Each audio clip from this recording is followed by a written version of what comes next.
તો સર્વે મારી નાતને કહેવાનું છે ભાલ પંથ ખારાપાટ ઘોઘા બારા અઢી હવા અને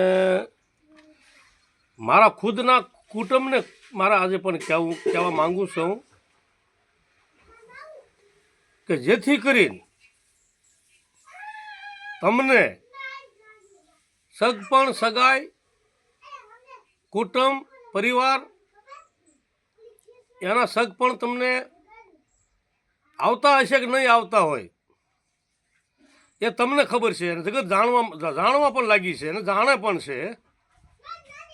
તો તમારા વિડીયા સાંભળી મેં વિડીયા બંધ કર્યા તમારા વિડીયા સાંભળીને મને એવું હતું કે ભાઈ મારા વિડીયા બનાવવા નથી. એનું કારણ કે ભાઈ ભાઈઓનું એકાબીજાનું સમાધાન થઈ જાય, કુટુંબનું સમાધાન કેશું નાનું કાળું તળસીનું સમાધાન થઈ જાય તો સારું છે. હું વધારવાથી માંગતો, હું સડાવવાથી માંગતો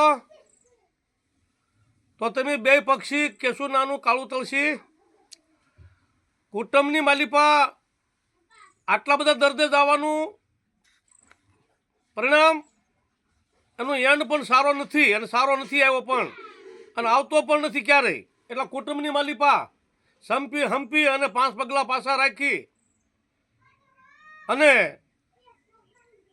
સમાધાનનું રિઝલ્ટ લેવાનું શાંતિથી હાવ વિચારી અને પણ આ રિઝલ્ટ લ્યો. શાંતિ રાખો, સમાજને નાતને પણ બોલવામાં રીત ભાવ રાખો, રીત રાખો. આમ સમાવેશ નહીં થાય, આમ આનો એન્ડ નહીં આવવાનું, રિઝલ્ટ આમ નહીં આવે. નાતને ફાવે એમ બોલો, સમાજને ફાવે એમ બોલો છો ભાઈ, એના પરિણામ હંમેશા તીખા બને અને વિરોધ વધે. તો ભાઈઓની માલિપા વિરોધ, સમાજમાં પણ વિરોધ, નાતને હારે પણ વિરોધ.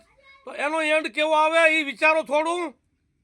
બે પક્ષીને કહું છું, કેશું નાનુંને કહું છું અને કાળું તળસીની પ્રજાને, તળસી બાબાની પ્રજાને કહું છું કે આની માલિપા ઝઘડામાં વિરોધમાં કોઈ દેવતાઓ, કોઈ મહાપુરુષો 5 પાંડુ 100 કોર હોય ફાવ્યા નથી, પણ ફાવશો પણ તમે પણ નહીં.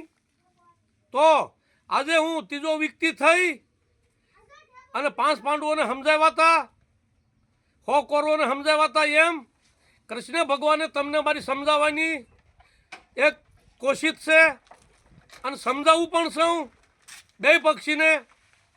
તો કૃષ્ણ ભગવાન 5 પાંડવોને સમજાવ્યા, 100 કૌરવોને સમજાવ્યા. બંધ કરી તો ટુકડા ટુકડા ચડાય.